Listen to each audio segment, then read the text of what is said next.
ॐ श्रीमन्महागणाधिपतये नमः। ॐ श्री शारदा सरस्वत्यै नमः। ॐ श्री सद्गुरुदेव चरणकमलेभ्यो नमः। ॐ श्री पुराणपुरुषोत्तमाय नमः। ॐ नमो भगवते वासुदेवाय। नारद उवाच ज्ञानयज्ञं करिष्यामि सुखशास्त्रकथोज्ज्वलं भक्तिज्ञानविरागाणां स्थापनार्थं प्रयत्नतः कुत्र कार्यो मया यज्ञः स्थलं तद्वाच्यतामिह। महिमा शुकशास्त्रस्य वक्तव्यो वेदपारगै कियद्भिर्दिवसे श्राव्या श्रीमद्भागवती कथा। को विधिस्तत्र कर्तव्यो ममेदं ब्रुवतामितः। कुमारा ऊचुः शृणु नारद वक्ष्यामो विनम्राय विवेकिने। गंगाद्वारसमीपे तु तटमानन्दनामकं नानाऋषिगणैर्जुष्टं देवसिद्धनिषेवितं। नानातरुलताकीर्णं नवकोमलवालुकं रम्यमेकान्तदेशस्थं हेमपद्मसुसौरभं। यत्समीपस्थजीवानां वैरं चेतसि न स्थितं। ज्ञानयज्ञस्त्वया तत्र कर्तव्यो ह्यः प्रयत्नतः। अपूर्वरसरूपा च कथा तत्र भविष्यति। पुरस्थं निर्बलं चैव जराजीर्णकलेवरं। तद्वयं च पुरस्कृत्य भक्तिस्तत्रागमिष्यति। यत्र भागवती वार्ता तत्र भक्त्यादिकं व्रजेत्। कथाशब्दं समाकर्ण्य तत्रिकं तरुणायते। सूत उवाच एवमुक्त्वा कुमारास्ते नारदेन समं ततः गंगातटं समाजग्मुः कथापानाय सत्वरा। यदा यातास्तटं ते तु तदा कोलाहलोऽप्यभूत्। भूर्लोके देवलोके च ब्रह्मलोके तथैव च। श्रीभागवत पीयूष पानाय रसलम्पटा धावन्तोऽप्याययुः सर्वे। प्रथमं ये च वैष्णवा भृगुर्वसिष्ठश्च वनश्च गौतमो। मेधातिथिर्देवलदेवरातो रामस्तथा गाधिसुतश्च शाकलो। मृकण्डुपुत्रात्रिजपिप्पलादा योगेश्वरो व्यासपराशरो च। छायाशुको जाजलिजह्नुमुख्या सर्वेऽप्यमी मुनिगणा सह पुत्रशिष्या। स्वस्त्रीभिराययुरति प्रणयेन युक्ता। वेदान्तानि च वेदाश्च मन्त्रास्तन्त्रासमूर्तयः। 10 सप्तपुराणानि 6 शास्त्राणि तथा ययुः। गङ्गाद्याः सरितस्तत्र पुष्करादिसरांसि च। क्षेत्राणि च दिशः सर्वा दण्डकादिवनानि च। नगादयो ययुस्तत्र देवगन्धर्वदानवा। गुरुत्वात् तत्र नायातान् भृगुः सम्बोध्य चानयत्। दीक्षिता नारदेनाथ दत्तमासनमुत्तमं। कुमारा वन्दिता सर्वे निषेधुः कृष्णतत्परा। वैष्णवाश्च विरक्ताश्च न्यासिनो ब्रह्मचारिणः। मुखभागे स्थितास्ते च तदग्रे नारदस्थितः।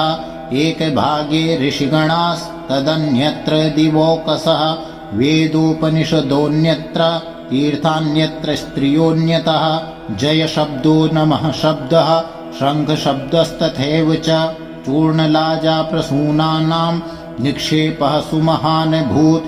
विमानानि समारुह्य कियन्तो देवनायका। कल्पवृक्षप्रसूनेस्तान् सर्वांस्तत्र समाकिरन्।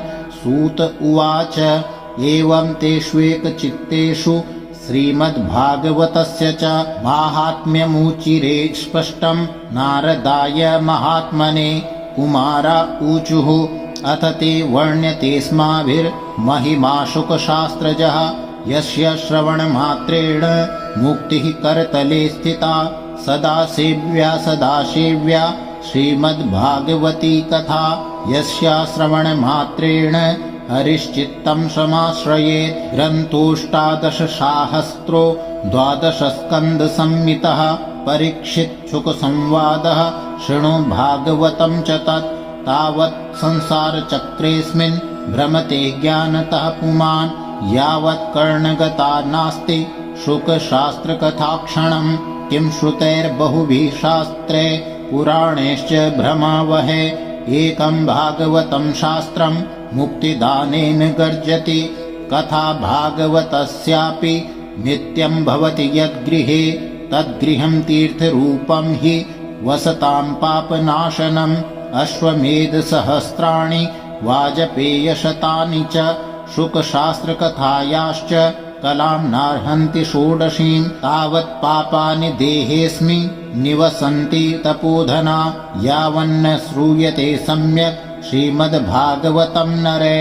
न गंगा न गया काशी पुष्करं न प्रयागकं शुकशास्त्रकथायाश्च फलेन समतां नयेत्। श्लोकार्धं श्लोकपादं वा नित्यं भागवतोद्भवं पठस्व स्वमुखेनैव यदीच्छसि परां गतिं।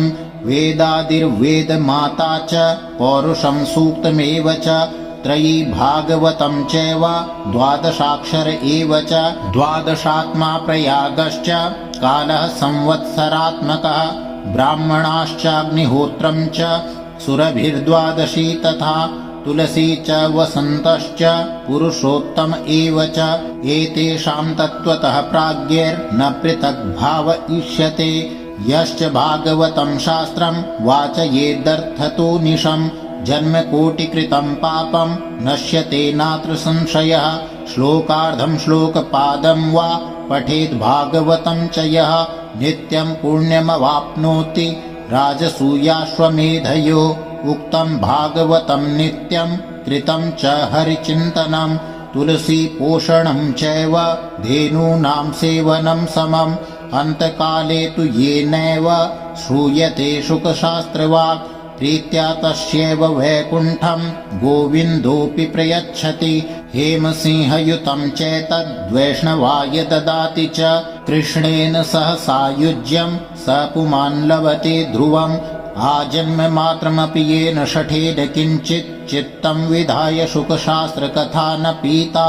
चाण्डाल्यवच्च खरवद्वत् तेन नीतं मिथ्या स्वजन्म जननी जनि दुःखभाजा।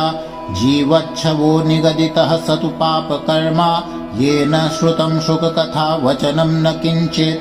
धिक्तं नरं पशुशमं भुवि भाररूपमेवं वदन्ति दिवि देव समाजमुख्या। दुर्लभैव कथा लोके श्रीमद्भागवतोद्भवा कोटिजन्मसमुत्थेन पुण्येनैव तु लभ्यते।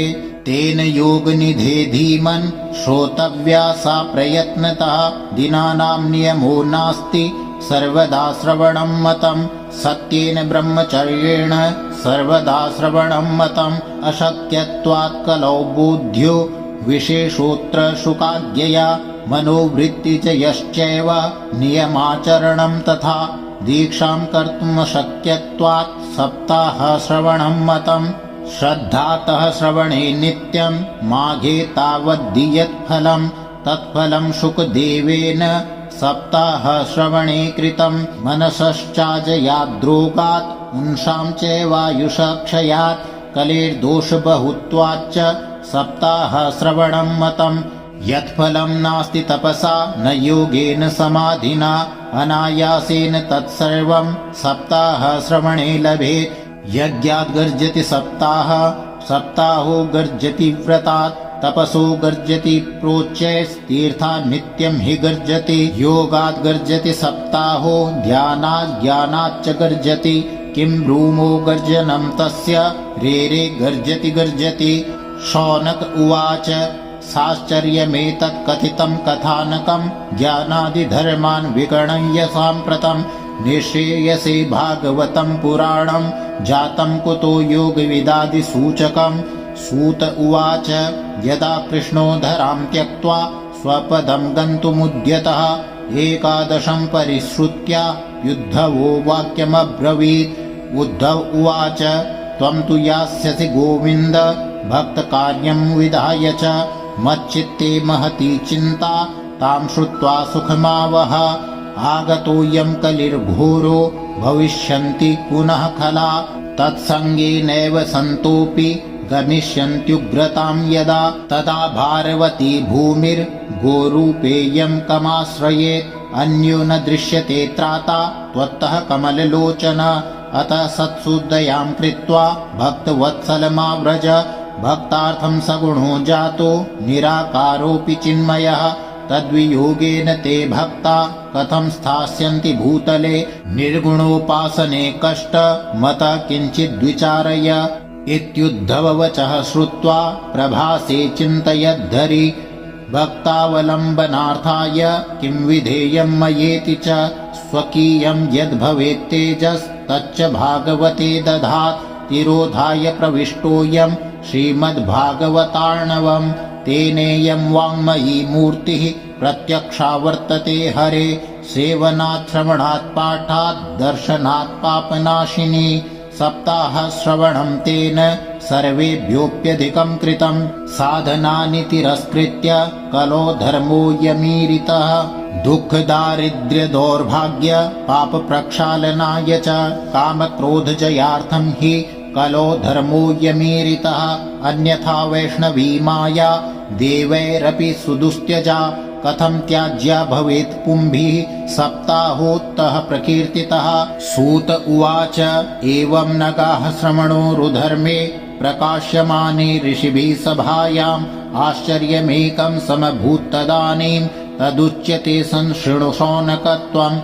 भक्तिसुतो तो तरुणो गृहीत्वा प्रेमैकरूपा सहसा विरासीत्। श्रीकृष्ण गोविन्द हरे मुरारे नाथेति नामानि मुहुर्वदन्ति। तां चागतां भागवतार्थभूषां सुचारुवेषां ददृशुः सदस्या। कथं प्रविष्टा कथमागतेयं मध्ये मुनीनामिति तर्कयन्तः।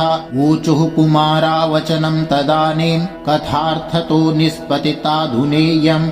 एवं गिरहसा ससुता निशम्य सनत्कुमारां निजगादनम्रा। भक्तिरुवाच भवद्भिरद्यैव कृतास्मि पुष्टा कलिप्रणष्टापि कथारसेन।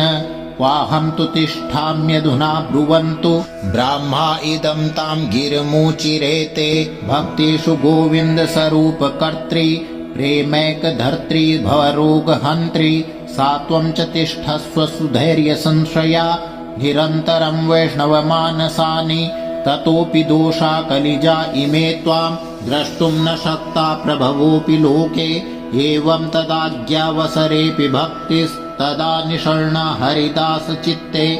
सकलभुवनमध्ये निर्धनास्तेऽपि धन्या निवसति हृदि येषां श्रीहरेर्भक्तिरेका। हरिरपि निजलोकं सर्वथा तो विहाय प्रविशति हृदि तेषां भक्तिसूत्रोपनद्धा। भ्रूमोद्यते किमधिकं महिमानमेवं ब्रह्मात्मकस्य भुवि भागवताभिधस्य। यत्संशयान्निगदिते लभते सुवक्ता श्रोतापि कृष्णसमता मलमन्यधर्मः। ओम जय जय श्री पद्मपुराणे उत्तरखंडे श्रीमद्भागवत माहात्म्ये भक्ति कष्ट निवर्तनं नाम तृतीयोपारायणः। ओम नमो भगवते वासुदेवाय।